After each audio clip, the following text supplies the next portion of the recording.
Okay, so this video is to kind of give you an idea of how to work through this periodic table puzzle. Okay, so you have a page that has clues on it. And like I said earlier, one of the best clues, or a couple of the best clues, are right here. Number one tells you the following sets of elements belong in the same family. And then it gives you the letters. Okay? And then it also says the single lettered boxes belong in periods 1 through 4, and the double lettered boxes belong in 5 through 6. So I'm going to just kind of give you a heads up. What I did is I cut my pieces out, and you can see I have separate little piles, okay? So I put them in piles, ideally by the listing of what step number 1 says, if you're going to cut them out, okay? You also have another document that is blank. Okay, so it's kind of a blank grid, and I added some stuff to it. I think that this staircase is supposed to be in there for the printout, but mine didn't print out all that great. So I used a highlighter. And then I labeled my periods. Notice it's 1 through 6. And then group 1, group 2. So this represents the alkali metals.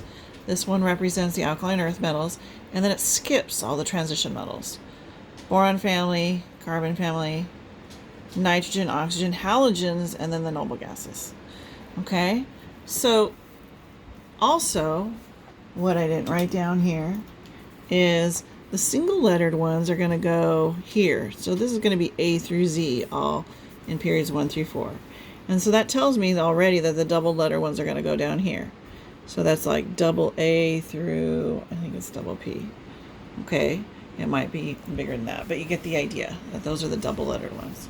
Okay, so I want to show you an example of some things to look for. So you have a code box that tells you what everything is, okay?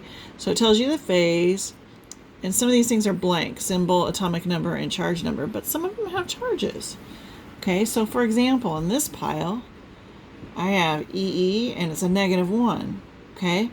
So which group, remember we talked about this, which group is a -1 charge? Okay, so that's giving you a clue right there. If you know where this guy goes, then you know where all the other ones in the family go. Okay, so there's some clues that are directly on the squares, as well as this atomic radius, which is not really good by itself, but it will help us put them in order once we figure out where they go. Okay, so what I'm going to do is I'm going to take a clue. So what I chose to do is to take clue number 7.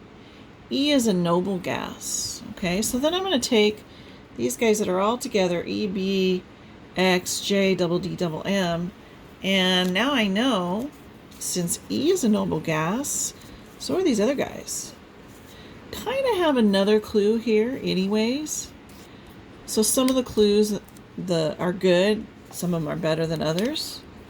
Okay, so if you look at it, for example, double D and double M, they both have common charge of 0. Which family is common charge of 0? So that also tells me that these are going to go in group 18 where the noble gases are. There's another clue on all these puzzle pieces.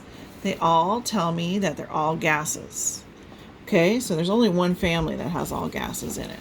All right, so now I'm going to move over to my grid, and the Google Slide version, you're going to be doing this same type of process. You just don't have them cut out. So you're doing it digitally. And that's a little harder to show on the video. So I thought I'd just do this way.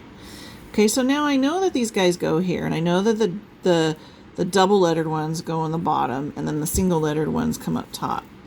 So now the next thing I'm going to do is I'm going to look at this number down here on the bottom and go, oh yeah. The trend is it goes from smallest to biggest. And then I've got them in order. Okay, so you can either glue them down, you can write them in there, however you want to do it. Okay, tape them, I don't care. But that's where they're going to go. These really represent real elements. So I can go down with a periodic table and label this HE, NE, AR, CR, and so on, and their real atomic number, and then fill in the 0 for the common charge. You might want to wait till the very end to do that, in case, things change. But, ultimately you're not turning in this paper. You're taking a picture of it, so you really don't need to glue it down as long as nobody comes along with a big puff of wind and messes you up. Okay, you could just get it set up and then take a picture of it. Maybe you want to do part of it, take a picture of it, and then work on some others.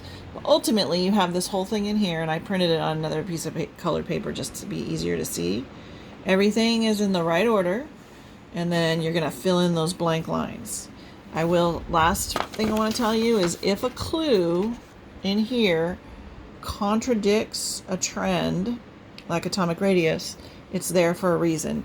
It's an exception, and it's trying to guide you to the correct answer. So when you're finished, this is you're supposed to be imitating what Mendeleev had to do when he had all these elements and put them in the correct order. These do represent real elements, and there is one correct order. So good luck, have fun.